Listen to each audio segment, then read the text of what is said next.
राधे राधे बच्चों, अगर आपको केमिकल इक्वेशन को बैलेंस करने में प्रॉब्लम होती है तो ये वीडियो आपके लिए है, क्योंकि इस वीडियो में मैं ऐसा मेथड आपको सिखाऊंगा जिससे आप बहुत इजीली केमिकल इक्वेशन को बैलेंस कर सकते हैं। देखिए यहां पर मैंने 3 इक्वेशन लिया हुआ है और ये 3 इक्वेशन मैंने सेलेक्ट करा है। क्यों मैंने सेलेक्ट करा है? क्योंकि ऐसे केमिकल इक्वेशन को बैलेंस करने में बच्चों को सबसे ज्यादा प्रॉब्लम होती है। लेकिन आप डरिए मत, आज की वीडियो देखने के बाद आप केमिकल इक्वेशन को बहुत इजीली बैलेंस कर सकेंगे। देखिए ये 3 इक्वेशन में आखिर क्या खास बात है, ऐसी क्या खास बात है जो मैंने ये 3 इक्वेशन लिया है। देखिए यहां पर मैंने जो इक्वेशन लिखा है वो देखिए क्या है, पोटेशियम प्लस वाटर क्या दे रहा है, तो पोटेशियम हाइड्रोक्साइड और हाइड्रोजन गैस। जैसे ही आप ऐसे इक्वेशन को बैलेंस करना स्टार्ट करेंगे तो इसमें क्या प्रॉब्लम आती है कि इसमें एक एलिमेंट को छोड़ के, ध्यान से समझिएगा, इसमें एक एलिमेंट को छोड़ के और जो दूसरे एलिमेंट हैं वो ऑलरेडी बैलेंस्ड है। जैसे पहले इक्वेशन की मैं बात कर लूं तो यहां पर पोटेशियम का नंबर कितना है, 1। यहां पर भी देखिए पोटेशियम का नंबर कितना है, 1। यानी पोटेशियम जो है दोनों तरफ इक्वल है।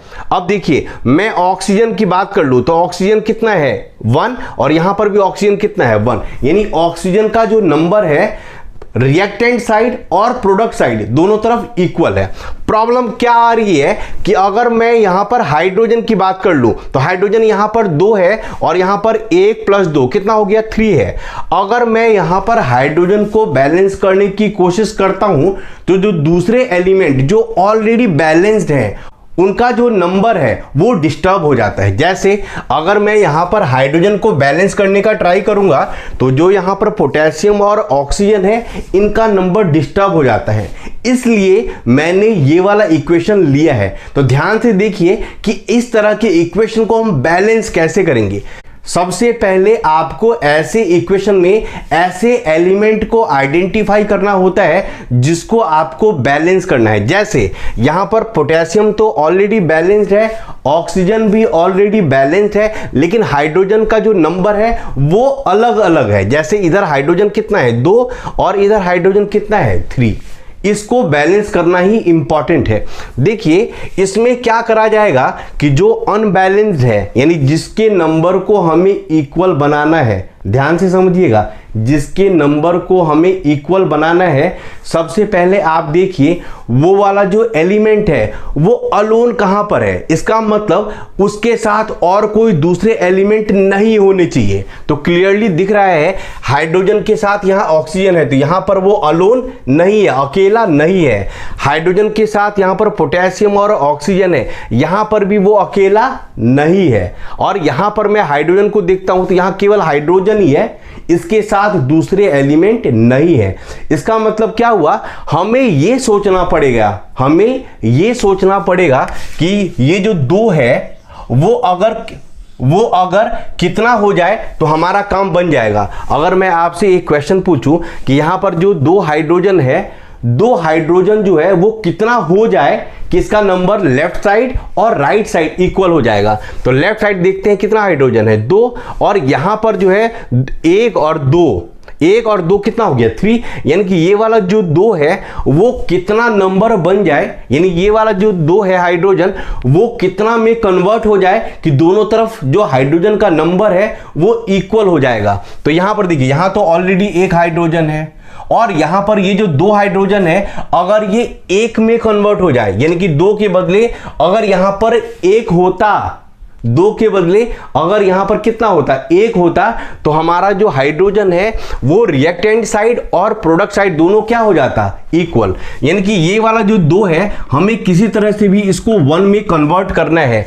अगर यहां पर 2 के बदले 1 हो जाता, 2 के बदले क्या हो जाता, 1 हो जाता, तो 1 और यहां पर 1 कितना हो जाता, 2, और यहां पर 2, यानी कि दोनों तरफ क्या हो जाता, इक्वल।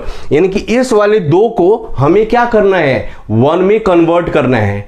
तो देखिए कैसे करेंगे कन्वर्ट, तो आपको यहां पर कोई ना कोई नंबर लिखना पड़ेगा। ये जो हाइड्रोजन है इसके लेफ्ट साइड, और वो ऐसा नंबर होगा जो इसको 2 को 1 में कन्वर्ट कर दे। तो ये वाला जो 1 है ना, इसको आप ऊपर लिख दीजिए, यानी कि 1 ऊपर लिखिए, और ये वाला जो 2 है ना, इसको आप नीचे लिख दीजिए। यानी क्या कि अगर मैं इस हाइड्रोजन के लेफ्ट साइड अगर मैं यहां पर 1/2 लिख दूं, अगर क्या लिख दूं 1/2 लिख दूं, तो ये जो केमिकल इक्वेशन है ये क्या हो गया, बैलेंस्ड। क्या हो गया, बैलेंस्ड। कैसे, अगर 1/2 को मैं 2 से मल्टीप्लाई करूंगा तो हाइड्रोजन कितना हो जाएगा 1, और ये वाला 1 कितना हो गया 2, यानी कि जो हमारा प्रोडक्ट साइड है, यानी हमारा जो प्रोडक्ट साइड है उधर हाइड्रोजन का नंबर कितना हो जाएगा 2, और लेफ्ट साइड कितना है 2, यानी कि ये केमिकल इक्वेशन क्या हो गया, बैलेंस्ड। लेकिन ये जो डिनोमिनेटर है ना, इसको हटाइए आप। कैसे हटाएंगे, तो पूरे इक्वेशन को मैं 2 से मल्टीप्लाई कर दूंगा। क्या करूंगा, 2 से मल्टीप्लाई।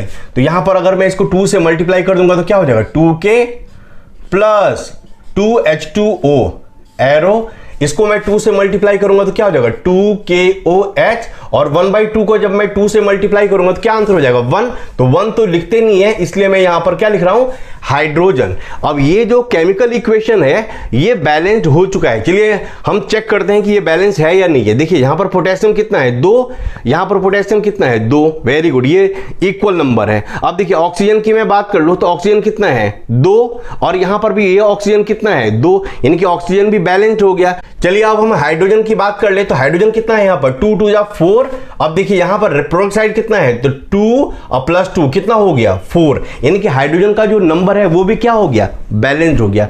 चलिए इसी कॉन्सेप्ट को मैं एक दूसरे एग्जाम्पल से आपको समझाने का ट्राई कर रहा हूं। दूसरा जो मैंने एग्जाम्पल लिया है, जो केमिकल इक्वेशन लिया है, इसमें भी सेम वही प्रॉब्लम है। इसमें भी क्या है, सेम वही प्रॉब्लम है। प्रॉब्लम क्या है, देखिए यहां पर सल्फर कितना है 1, यहां पर भी कितना है 1। अब देखिए हाइड्रोजन की मैं बात कर लूं तो हाइड्रोजन कितना है 2, और यहां पर भी हाइड्रोजन कितना है 2। यहां पर जो मेन प्रॉब्लम आ रही है वो किसके कारण से आ रही है, तो ऑक्सीजन का नंबर कितना है लेफ्ट साइड तो 2, और ऑक्सीजन का जो नंबर है राइट साइड वो कितना है 2, और 1 कितना हो गया 3। यानी एक एलिमेंट को छोड़ के, यानी कि ऑक्सीजन को छोड़ के जो हाइड्रोजन और सल्फर है ये ऑलरेडी बैलेंस्ड है। तो मैंने आपको अभी क्या सिखाया था कि सबसे पहले आपको ऐसे एलिमेंट को आइडेंटिफाई करना है जो अनबैलेंस्ड है, और ये देखना है कि वो जो एलिमेंट है वो अलोन अकेला कहां पर है। तो आपने क्या देखा यहां पर कि जो ऑक्सीजन है वो अकेला कहां पर है, तो यहां पर है। अब मन में ये सोचना है कि दो जो यहां पर ऑक्सीजन है 2 के बदले कितना हो जाए कि हमारा काम बन जाएगा। तो देखिए राइट साइड में देख रहा हूं तो 2 + 1 कितना हो गया 3। तो अगर इस और ये वाला जो ऑक्सीजन 2 है, अगर 2 के बदले ये अगर 3 हो जाए, 2 के बदले अगर ये कितना हो जाए 3 हो जाए, तो हमारा जो केमिकल इक्वेशन है वो क्या हो जाएगा, बैलेंस्ड। क्योंकि 3 इधर भी हो जाएगा और 3 इधर भी हो जाएगा। तो मैं 2 के बदले कितना होना चाहिए 3, तो ये वाला जो 3 है इसको ऊपर और ये जो है उसको नीचे। यानी अगर मैं इस वाले ऑक्सीजन को 3/2 से मल्टीप्लाई कर दूं, अगर मैं इस वाले ऑक्सीजन को 3/2 से मल्टीप्लाई कर दूं, तो हमारा जो केमिकल इक्वेशन है वो क्या हो जाएगा, बैलेंस्ड। तो वही मैं कर रहा हूं, यहां पर 3/2 से मल्टीप्लाई कर रहा हूं। अब ये केमिकल इक्वेशन ऑलरेडी बैलेंस्ड हो चुका है, लेकिन डिनोमिनेटर में क्या लिखा हुआ है 2। तो इस 2 को हटाने के लिए मैं इस पूरे केमिकल इक्वेशन को 2 से मल्टीप्लाई कर दूंगा, तो फाइनली हमारा बैलेंस्ड केमिकल इक्वेशन क्या हो जाएगा, 2H2S प्लस 3/2 मल्टीप्लाई 2, तो कितना आंसर आ जाएगा 3O2। अब मैं इसको 2 से मल्टीप्लाई करूंगा तो क्या हो जाएगा 2H2O प्लस 2SO2। अब देखिए ये वाला जो केमिकल इक्वेशन है ये बैलेंस्ड हो चुका है। चलिए हम चेक भी कर लेते हैं क्या है। देखिए हाइड्रोजन कितना है 2 2 जा 4, और यहां पर भी हाइड्रोजन कितना है 2 2 जा 4। अगर मैं सल्फर की बात करूं तो सल्फर कितना है 2, यहां पर भी सल्फर कितना है 2। अब ऑक्सीजन की बात कर लेते हैं। देखिए ऑक्सीजन क्या है 2 और प्लस यहां 2 2 जा 4, यानी कितना हो गया 6। अब यहां पर भी कितना है 3 2 जा 6, यानी ये जो केमिकल इक्वेशन है ये भी बैलेंस हो चुका है। अब सेम इसी टाइप के केमिकल इक्वेशन को बैलेंस करना हम सीख रहे हैं एक थर्ड एग्जांपल से। जो तीसरा मैंने एग्जांपल लिया है, इसमें भी जो हाइड्रोजन है वो ऑलरेडी बैलेंस है, दोनों का नंबर दोनों तरफ 2 है। लेकिन जो मेन प्रॉब्लम आ रही है वो ऑक्सीजन के कारण से आ रही है, क्योंकि जो ऑक्सीजन है वो रिएक्टेंट साइड तो 2 है बट वो प्रोडक्ट साइड 3 है। कैसे? 2 + 1 3। अब वही आपको दोबारा से सोचना है कि कौन सा एलिमेंट अनबैलेंस्ड है जो अकेला है, यानी उसके साथ और कोई दूसरा एलिमेंट नहीं है। तो पता चल रहा है यहां पर वो अकेला है। तो आपको वही सोचना है कि इस 2 के बदले कितना हो जाए कि हमारा काम बन जाएगा। तो यहां पर 2 है ना, तो ऑलरेडी यहां पर 1 है, यानी इस 2 के बदले अगर ऑक्सीजन 1 हो जाता तो हमारा काम बन जाता। तो सेम वही प्रोसेस हम रिपीट करेंगे। यहां पर जो 1 है वो उसको मैंने ऊपर लिख दिया और यहां पर जो 2 है उसको मैंने नीचे लिख दिया। अगर इस O2 को मैं 1/2 से मल्टीप्लाई कर दूं तो ये केमिकल इक्वेशन बैलेंस्ड हो गया। लेकिन इस डिनोमिनेटर 2 को हटाने के लिए इस पूरे केमिकल इक्वेशन को हमें 2 से मल्टीप्लाई करना पड़ेगा। तो ये 2 से मैं पूरे इक्वेशन को मल्टीप्लाई करूंगा तो फाइनली हमारा जो बैलेंस्ड केमिकल इक्वेशन है वो क्या हो जाएगा?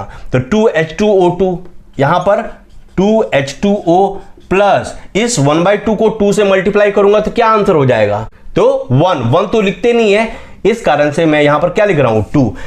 अब ये जो केमिकल इक्वेशन है ये बैलेंस हो चुका है। चलिए चेक भी कर लें। तो 2 जा कितना हो गया? 4। यहां पर भी 2 जा कितना हो गया? 4। अब देखिए ऑक्सीजन की मैं बात कर लूं तो कितना हो जाएगा? 2 जा 4 और यहां पर 2 और +2 कितना हो गया? 4।